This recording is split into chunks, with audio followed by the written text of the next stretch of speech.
आज हम पढ़ने वाले हैं समकालीन विश्व में लोकतंत्र। टॉपिक है चिली में तख्तापलट। 11 सितंबर 1973 को चिली के राष्ट्रपति आयंते की सरकार का उन्हीं की सेना ने तख्तापलट कर दिया, जिसकी अगुवाई जनरल आगस्तो पिनोशे ने किया। तख्तापलट के बाद जनरल आगस्तो पिनोशे चिली के राष्ट्रपति बने। फौज ने राष्ट्रपति आयंदे के निवास को घेर लिया और बम बरसाने लगे। इस फौज के हमले में राष्ट्रपति आयंदे की मौत हो गई। इस तख्तापलट के लिए सैन्य शासकों को अमेरिका का साथ था, क्योंकि अमेरिका की सरकार आयंदे शासन से खुश नहीं थी।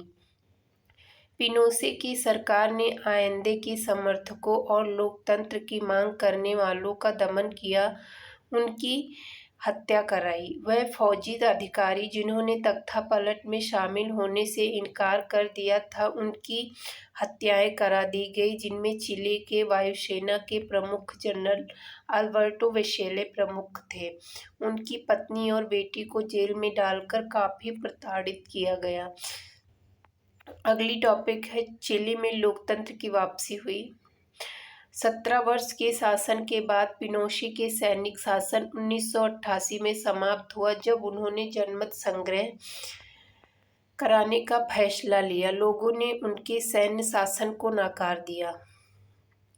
सैन्य शासन के अंत के बाद जनरल वेसेले की बेटी मिशेल वेसेले चिली की राष्ट्रपति चुनी गईं, जो कि एक लोकतांत्रिक सरकार है। लोकतांत्रिक सरकार द्वारा कराए गए जांचों में पाया गया कि पिनोशे सरकार सिर्फ कुंवर ही नहीं, अपितु उसने भारी भ्रष्टाचार किया था। चिली का हमने पढ़ा, लोकतांत्रिक सरकार थी तो क्या हुआ, उसके बाद लोकतंत्र कब आया। अब हम पढ़ रहे हैं पोलैंड में अलोकतांत्रिक सरकार। 1980 में पोलैंड के जारुलेस्की के नेतृत्व में पोलिश यूनाइटेड वर्कर्स पार्टी का शासन था, जो मजदूर वर्ग के नाम पर शासन चला रहा था। पोलिश यूनाइटेड वर्कर्स पार्टी इन साम्यवादी दलों में से एक था, जो तब पूर्वी यूरोप के अनेक देशों पर शासन करते थे। इन साम्यवादी शासन वाले देशों में किसी अन्य राजनीतिक दलों को राजनीति में भाग लेने की अनुमति नहीं थी। लोग साम्यवादी शासन या अधिकारियों का चुनाव अपनी इच्छा से नहीं कर सकते थे। नेताओं या पार्टी या सरकार के खिलाफ आवाज उठाने वालों को जेल में डाल दिया जाता था। पोलैंड की सरकार को एक बड़े साम्यवादी देश सोवियत संघ का समर्थन हासिल था और वही इस पर नियंत्रण भी करता था। जनरल जारुलेस्की ने आंदोलनों और अपनी आलोचनाओं से घबराकर दिसंबर 1981 में मार्शल लॉ घोषित कर दिया। अब यहाँ भी पोलैंड में भी लोकतंत्र सरकार आई।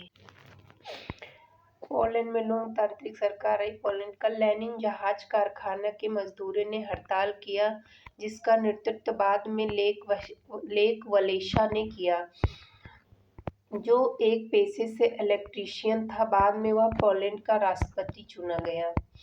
पोलैंड के कानून के अनुसार हड़ताल की इजाजत नहीं थी, क्योंकि देश में शासक दल से अलग किसी स्वतंत्र मजदूर संघ की अनुमति नहीं थी। जब हड़ताल को समर्थन मिलना शुरू हो गया, तब मजदूरों ने अन्य बड़ी मांगें शुरू कर दी, जो निम्न थी: स्वतंत्र मजदूर संघ बनाने की मांग की, राजनीतिक बंदियों को रिहा किया जाए और प्रेस पर लगी सेंसरशिप हटाई जाए।